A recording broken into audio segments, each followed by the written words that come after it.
Pour faire parler les mémoires, les élèves de terminale service aux personnes et au territoire du lycée agricole de Gignac ont tendu l'oreille. Grâce à eux, écoutez les voix d'une histoire qui ressurgit.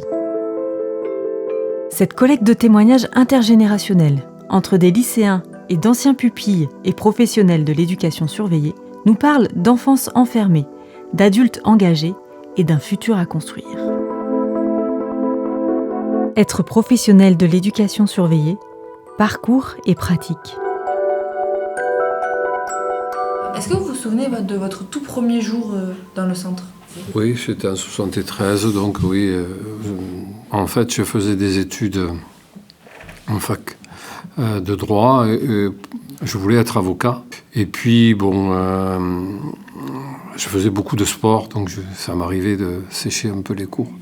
Et j'ai eu cette opportunité à la fois d'être un petit peu dans le droit, puisqu'il fallait être dans l'éducation et dans le sport aussi, puisqu'on en fait beaucoup les jeunes. Et donc j'ai opté pour être éducateur. Je suis né dans les murs. Mon père travaillait là, il était intendant, qu'on appelait à l'époque, c'était l'économe. Hein. Donc je suis né, j'ai vécu, je suis parti. Pas du tout dans l'éducation surveillée. Moi, j'ai commencé dans la fonction publique, dans les télécoms. Et puis après, j'ai repassé le concours pour être prof technique. Et j'ai commencé ma carrière d'enseignant à Paris, donc à Rambouillet, puis à Lyon, puis descente sur Agnan en 81, puisqu'un poste qui s'était créé. Donc j'en ai profité. Étant natif d'Agnan, ça allait très bien. Aviez-vous des rêves ou des choses que vous souhaitiez faire quand vous étiez plus jeune ? De prendre de beaux métiers et de travailler. Et vous avez travaillé dans quoi ? De l'internat professionnel à Adiana. Éducation surveillée. Rentré à 30 ans. Oui. Et sorti à 60 ans à la retraite. Je suis rentré en fac, ça m'a pas plu du tout. Donc je suis tombé un jour sur une pub qui avait été distribuée dans les boîtes aux lettres. Devenez éducateur à l'éducation surveillée. Donc je me suis présenté, je me suis inscrit. Donc j'ai passé des tests à Toulouse. J'ai été reçu au test. J'ai commencé ma carrière professionnelle à 20 ans, donc juste après le bac à Agnan.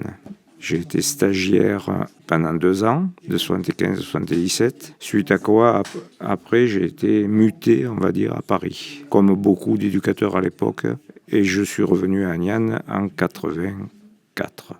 Je suis arrivé au centre en octobre 1966, stagiaire, pour 1 an, 9 mois, et après 3 mois à Montpellier. D'abord, les stagiaires, on est arrivé à 9, là, et face à de vieux éducateurs, ou des éducateurs un peu plus âgés que nous, mais qui avaient les méthodes des vieux éducateurs. Voilà, il y a des choses qui m'ont marqué.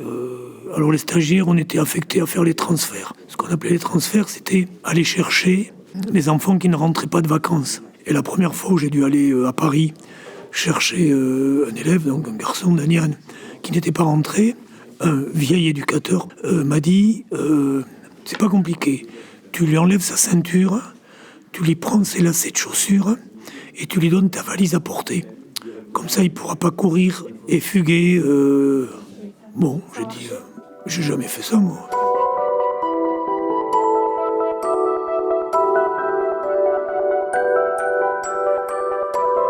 Et du coup, vous étiez surveillant, vous, là-bas ? Oui. Et c'était quoi, votre but ? C'était vous surveiller pendant les pauses, le travail ? J'ai fait un passement de nuit, de gardien de nuit. Vous étiez combien de surveillants au centre ? Il y a toujours quelqu'un. Ils n'étaient jamais seuls, les élèves. Et vous, la nuit, quand vous travailliez, vous étiez combien la nuit ? 2. 2 À 2 la nuit.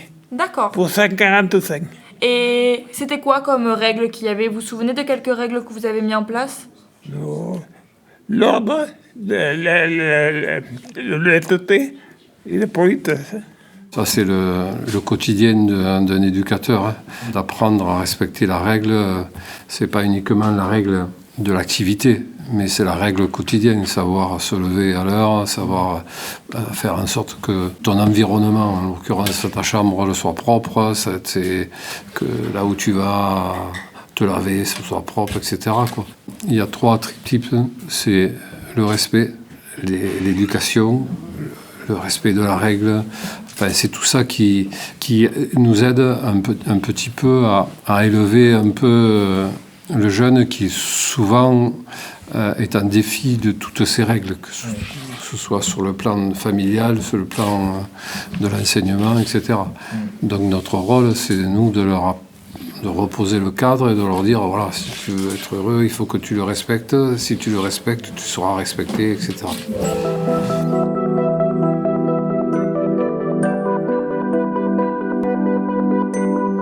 Ma mission, c'était de s'occuper des élèves quand ils n'étaient pas en classe.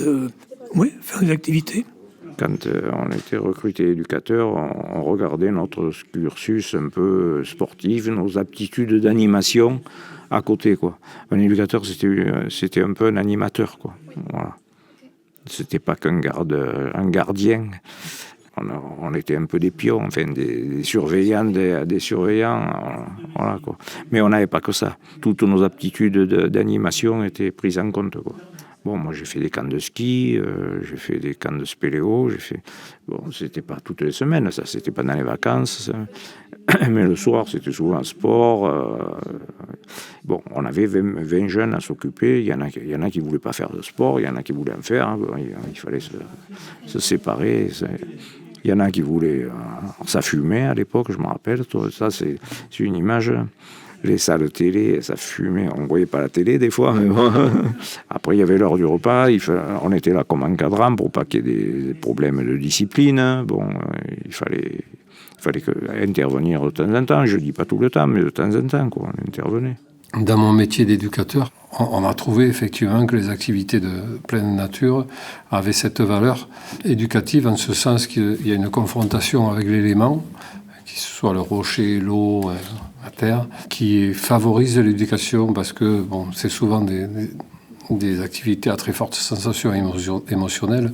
On est confronté les éléments et il faut arriver à les dominer. Et il y a une valeur importante, c'est que ces jeunes-là, qui étaient défiants par rapport à l'autorité, par rapport à la règle, là, si tu ne respectes pas la règle, tu es mort. Si tu t'accordes pas bien, si tu fais pas attention à l'eau, etc., etc. Donc là, au contraire, la règle te sauve. Et l'autorité, soit c'est le poids de l'institution, soit toi tu l'as par ton charisme. Et moi, ma façon de l'avoir, c'était le sport.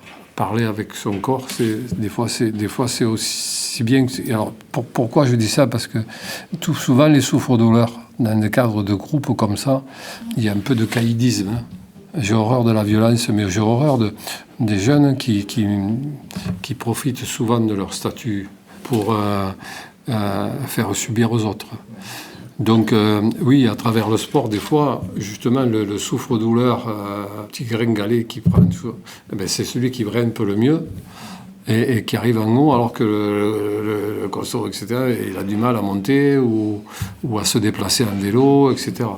Donc des fois, ça rééquilibre les forces. Et entre vous, les éducateurs et les surveillants, vous étiez beaucoup ensemble ou... Pour moi, tout le monde a un rôle éducatif, que ce soit le jardinier, le cuistot, le prof, l'éducateur, l'agent d'entretien. Tout le monde est là, c'est une équipe. S'il ne faut pas que chacun...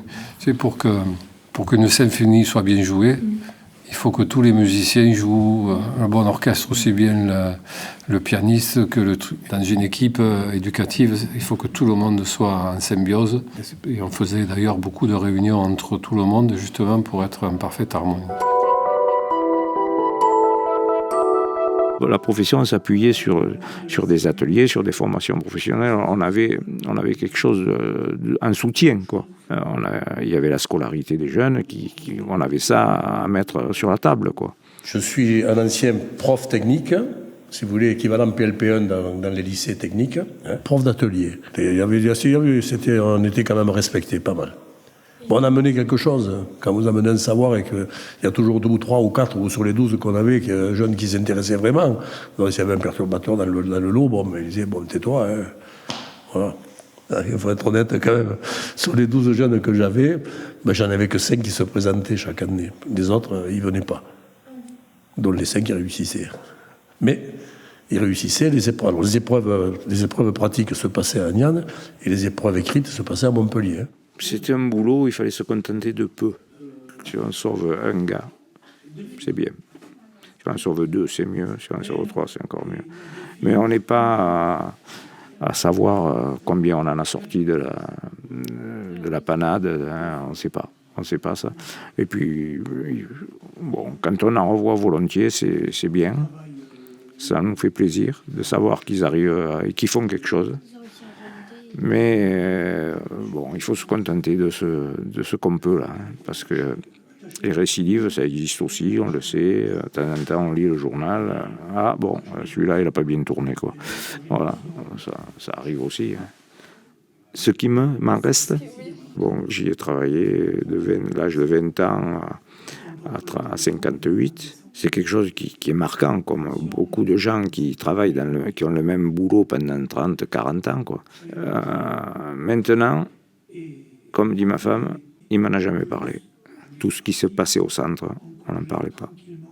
Ma femme n'a jamais trop entendu parler de ce qui se passait au centre, quoi. Elle devait le deviner de temps en temps, en disant « il y a des problèmes en ce moment ». Il y a des jours, vu ma taille, j'y allais un peu la boule au ventre, à 20 ans. On ne savait pas comment ça allait se passer. Vous ne savez pas comment s'était passé la nuit, vous ne savez pas s'il y avait eu des bêtises de fête, vous ne savez pas ce qui s'était passé. C'était pas toujours réjouissant. Hein. Moi, je vous dis, ça n'a pas été toujours facile. Hein. Mais bon, il faut s'adapter, quoi.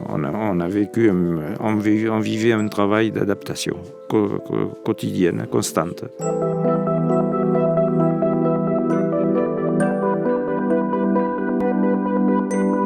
Ce podcast vous est présenté par le service patrimoine de la communauté de communes Vallée de l'Hérault. Il a été réalisé dans le cadre du projet Si on s'écoutait, avec le soutien de l'association M28 Terre de Culture. Merci aux témoins qui ont accepté de partager leurs souvenirs de l'institution et aux partenaires de ce projet, la mairie d'Agnan, l'association Isophoto, le Sonambule et le lycée agricole Vallée de l'Hérault. Accompagnement et réalisation du projet, association Nos Mémoires Vives.